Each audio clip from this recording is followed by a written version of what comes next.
தமிழக வெற்றிக் கழக தலைவர் விஜய் பெரம்பூர் சட்டமன்ற தொகுதியில் போட்டியிடுவதற்காக தனது வேட்புமனுவை தாக்கல் செய்தார். அதைத் தொடர்ந்து பெரம்பூர் சட்டமன்ற தொகுதியிலேயே தனது பிரச்சாரத்தை தொடங்கினார். மக்கள் மத்தியில் உரையாற்றிய அவர் விசில் சின்னத்திற்கு வாக்களிக்க வேண்டும் என்றும் திமுகவை ஆட்சியிலிருந்து அகற்ற வேண்டும் எனவும் கூறியிருந்தார். இதைத் தொடர்ந்து கொளத்தூர் சட்டமன்ற தொகுதியில் பரப்புரை மேற்கொண்டார். 2 நிமிடங்களில் தனது உரையை போலீசாரின் அறிவுரையை ஏற்று முடித்துக் கொண்டார் விஜய். இருப்பினும் அதிகளவில் கூட்டம் கூடியதாகவும் பல்வேறு காரணங்கள் கூறியும் விஜய் மீது 5 பிரிவுகளின் கீழ் வழக்கு பதிவு செய்யப்பட்டது. பெரம்பூர் தொகுதியில் அத்துமீறியதாக கூறி தமிழக வெற்றிக் கழக நிர்வாகிகள் மீதும் வழக்கு பதியப்பட்டது.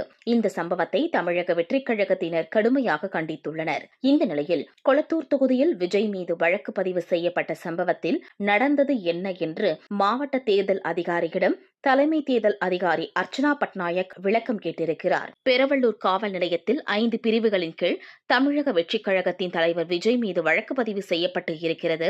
இதற்கிடையில் காவல்துறையினர் பாரபட்சமாக நடப்பதாக தமிழக வெற்றிக் கழகத்தின் சார்பில் தேர்தல் ஆணையத்தில் புகார் கொடுக்கப்பட்டிருந்தது. இந்த நிலையில் எதற்காக விஜய் மீது வழக்கு பதிவு செய்யப்பட்டது என்றும் நடந்த சம்பவம் தொடர்பாகவும் தலைமை தேர்தல் அதிகாரி பல்வேறு கேள்விகளை எழுப்பியுள்ளார்.